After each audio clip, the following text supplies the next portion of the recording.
On the show, in Wheelspin, we drive the Lamborghini Aventador. On the launch pad, Maruti Suzuki launches the Ciaz diesel hybrid, and Mercedes-Benz brings in another AMG model, the C63 AMG. Quicker Car presents the Auto Guide. On the road, we drive the Fiat Aventura to Yarkut.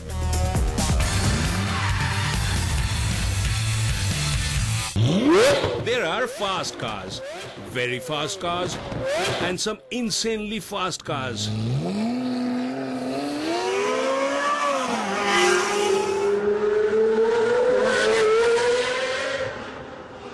And the one we drive today is just that.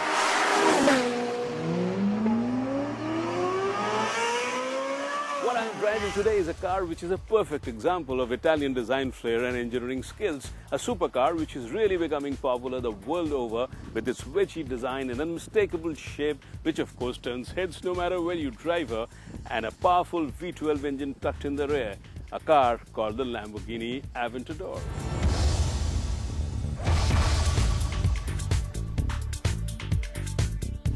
The Aventador, like many other Lamborghinis, is named after a fighting bull. And this one, called the Aventador, had the reputation of being a very valiant bull fighting in a ring in Saragossa. And now this, the four-wheel namesake, is actually no less when it comes down to the pick of supercars. The Aventador in recent times had made strong claims of being the best supercar of her times.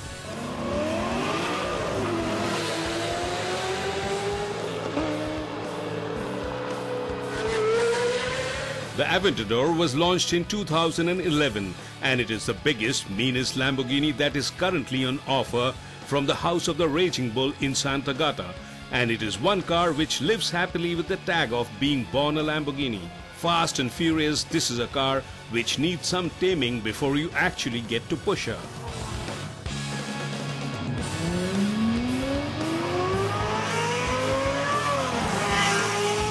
Designed by a team under Filippo Perini, the current chief designer at Lamborghini, this is a quintessential Lambo.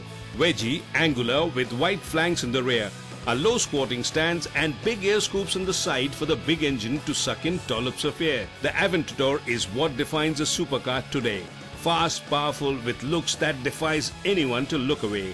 The Aventador sure is a crowd stopper.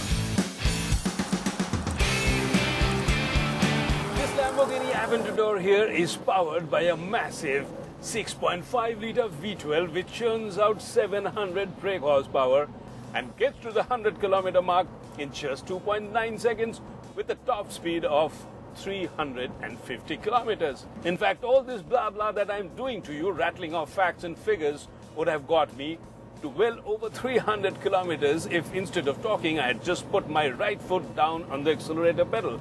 And that seems like a good idea. I think I'm going to do just that and time to go.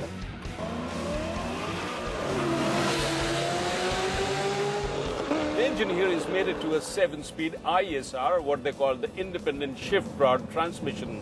And Lamborghini calls it an emotional gearbox, which means that you can actually hear the gears shifting every time you accelerate hard.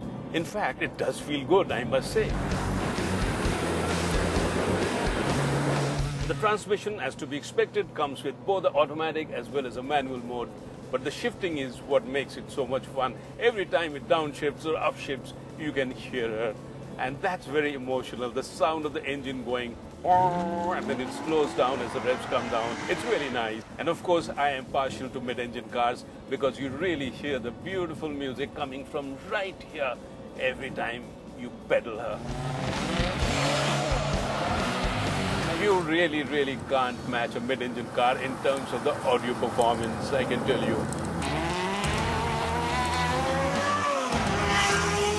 See what I mean? What I like most about mid-engine cars is they are nicely distributed in terms of weight, so there is very little oversteer or understeer. But of course, in a car like this with so much power being fed to the rear wheels, you are bound to have some amount of oversteer, especially if you switch off the traction control. But the traction control is what keeps it nice and easy and all under control and very civilized, in fact.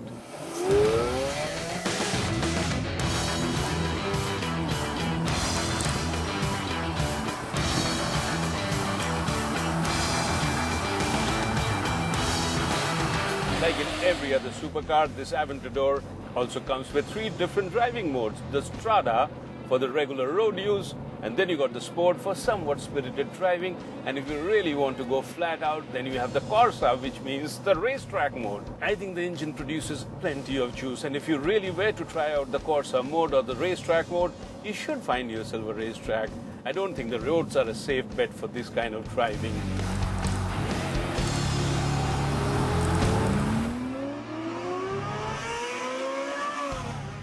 The Aventador uses 19-inch rims in the front and 20-inch alloys with 335mm fat rubbers for fat tires to translate all the power into proper road grip. And for stopping, it uses ceramic brakes with 6-cylinder calipers in the front. The Aventador comes with an all-wheel drive and a host of active safety features like adjustable ESP, ABS, hill assist and 6 airbags, with an electronically controlled spoiler in the rear to increase the aerodynamic efficiency. If you happen to step inside the interiors of this Aventador, initially you might mistake it for the interiors of a premium luxury car because it's got everything that a top-notch luxury car should have or does have. Leather, good quality, that too, with hand stitching on it, a small steering wheel here which is leather wrapped, of course, with multifunction buttons on it, and a touch of chrome garnishing all over. It also comes with a large center display which of course houses the reverse camera, so you can park quite comfortably. In fact, this also comes with a high-powered stereo system, and this kind of baffles me. What's the stereo system doing in a sports car, and that too which is mid-engine? In fact, it makes me wonder what are really things coming to these days. In fact, when you look at the instrumentation here, you'll be quite happy to see what it shows you. It's large dial, it's quite easy to read, and the center pod here gives you a combination of analog and digital readouts. The analog shows you the rev meter and the digital gives you the speed, and in fact it's so easy to read that even while you're driving at completely illegal speeds, one look down and you know exactly what you are doing. So if the cop stops you, there's no way you are going to tell him you didn't know how much you were doing. Overall, the interiors are quite nicely designed and very pleasant too. It's quite ergonomically designed, in fact, with everything pretty much at your fingertips. Initially, it might baffle you because you have a number of buttons here and it might take a bit of time to figure out what all these are for. In fact, a cockpit of a smaller plane might be a little less sophisticated than what you get in here.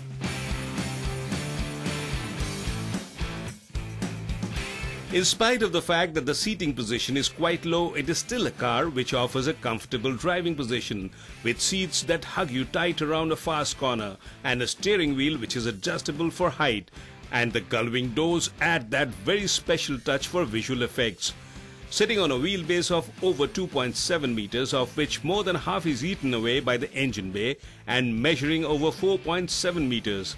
The Aventador is in fact a big car and quite wide as well. And the generous dose of carbon fiber used in the construction of the body has kept the weight down to the minimum while pushing the cost up. But then for millionaires who buy Lamborghinis, cost is hardly a consideration. The Aventador here is kind of stuff that dreams are really made of. If you're looking to buy a supercar, this kind of sits on top of the heap today. It's got everything that you need in a supercar. Plenty of power, great handling, all the luxuries tucked inside. And in terms of looks, I think she is really one of the best looking ones in the market today. But to buy this, you need a lot of green stuff. And that's where it stops people from acquiring one and parking one in their garage. But then the gods, they smile on you. Maybe one day you will have plenty of moolah to buy this one. Until that happens, at least I got one of these Aventadors.